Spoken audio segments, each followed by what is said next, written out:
Welcome to this episode of Hoosier Trapper Outdoors. We're doing a little bit of coon trapping across the road from the shop. It's actually the same creek that we use for the demos for the Fur Takers of America Chapter 7B Rendezvous. We'll do the coon demos, water trapping demos, beaver, muskrat, that type of thing down here at the creek. So for those of you that have been to the rendezvous, you've seen this creek before, and we're just going to show some highlights from coon trapping along the creek.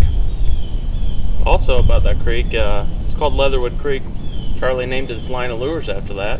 Don't forget that. That's right. It's good stuff. Leatherwood Creek, yeah. Well, we're going to go get the coons, so enjoy the show.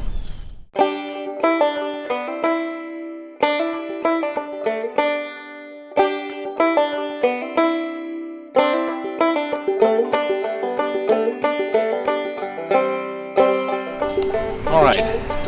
It's almost what I would call a beach location. We've got kind of this just beach type bank right here. To me, those are hard to set. Animals normally run these pretty well. The sign right now, we had a really heavy rain last night and got all the leaves on the ground, so the sign is a little hard to see. But I think these are perfect spots for your dog proofs. Like I said, we painted the dog proofs white so they stand out good. And that alone has quite a bit of attraction to a coon. If you're in an area where you don't have to worry about traps getting stolen, that works great.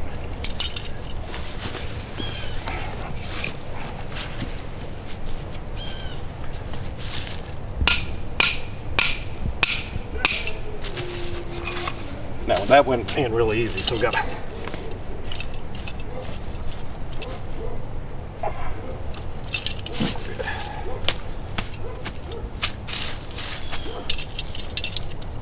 This is a coon dagger, push-pull type trigger.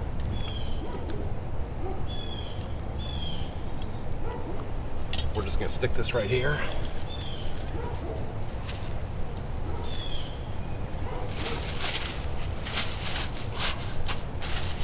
I'm not concerned about the animal being spooked by that chain, but if those coons see that chain, they'll pick it up and pull around on it.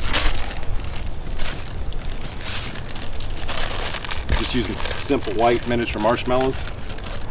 And a lot of people tell me they use marshmallows, which is fine. It's a good visual, good attractant. The problem is they do have a smell to them, but not a strong smell. And it's okay to have some of these outside the container here. So we're going to add some Sweet Success coon bait to the top of this, and add a lot more attractant to it.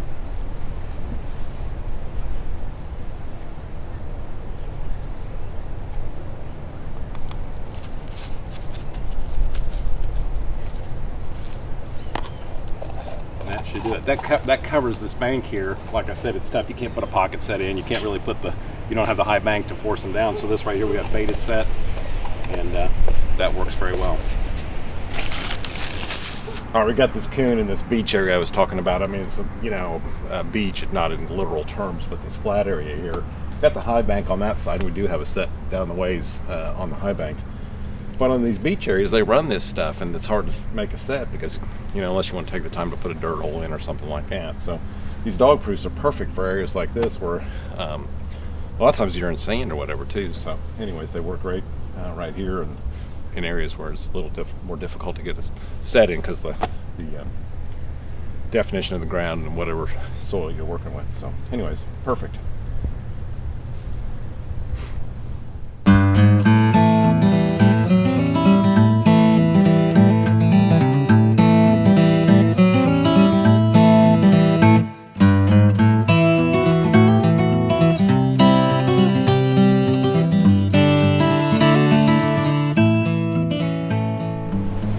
When you're setting these creeks, even though it's a small creek, it's important to bounce back and forth from side to side. If you got coons running this side, they may not run that side of the creek, every night. So it's important to bounce back and forth. Here we've got a set. We've got kind of a high bank side. We've got a little bit of a beach effect right here. We've got this tree right here, so we kind of forced them down.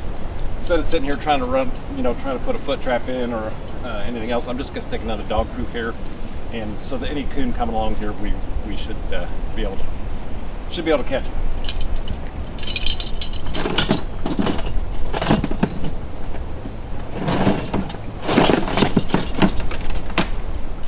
I got a coon over here, and coon's hiding. He doesn't want us to realize that he's here, or else he's hiding from his fate. I don't know, but probably heard the dog barking in the background, and that's a perfect example of why. I mean, we're in an agricultural, residential area, so these dog poofs are great for areas like this when you got to be concerned about catching dogs or whatever. So they definitely won't catch the dogs. So good PR with the landowner, and good way to get in places that you may not necessarily be able to trap otherwise.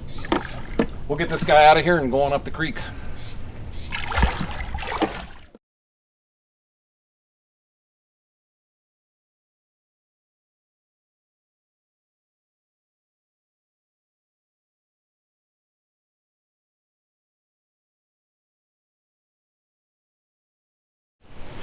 All right, still up on this high bank, and definitely make sure you get up and check the high bank. Got another real pronounced trail. And we're actually seeing these trails better than we were down by the creek. So we're gonna get in here. Now we're gonna stick another dog tooth in here. See what we can do.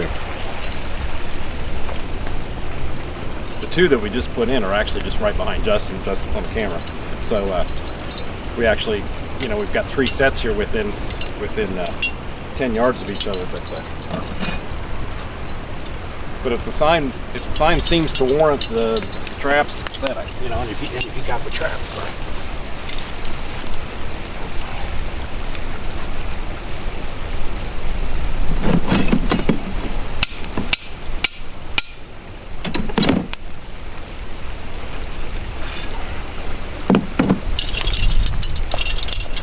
When those go in that easy, you got to make sure that they're set and that the ground's going to hold. You do have to use your own judgment whether those are going to hold or not. Now, coons don't have the power that a coyote does, but you definitely got to make sure that that thing is in there, and it's not going to. You're not going to have an animal running around with a trap on his foot or lose your trap or whatever. So, no animal deserves that, and you don't want to lose your trap either. So, anyways, we're good.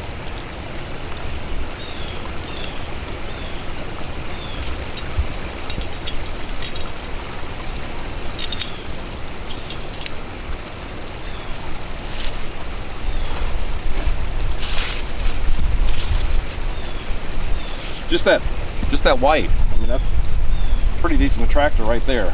You know, a coon will check that out. Just drop some marshmallows in here. You can use dry cat food, and dry cat food works great as a filler. One thing about dry cat food, if it rains, it wants to swell up, and you gotta, you know, you kind of got that water in there, and you gotta clean it out. So, but anyways, it works, and but that is one drawback to it. Lure on here, and Sweet Success coon bait.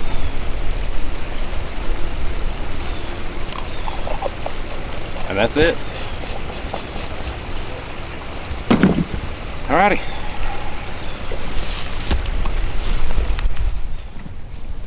Coon and a dagger. Marshmallow eating, high bank running coon.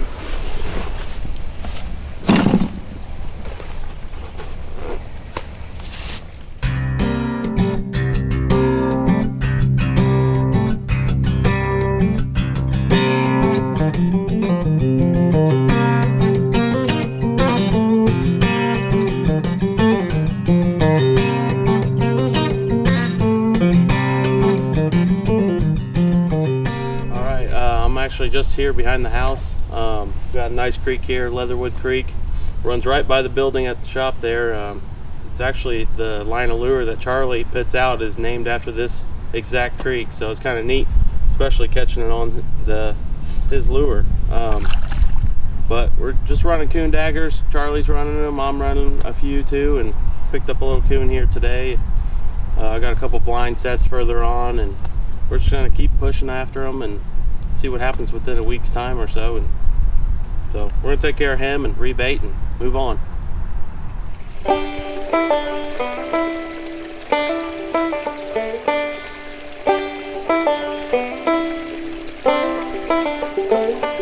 All right, as you can see, we're sitting here on a beaver dam, and it's causing a lot of problems, but I've trapped beaver here before, and you can't really tell what's new and what's old, basically.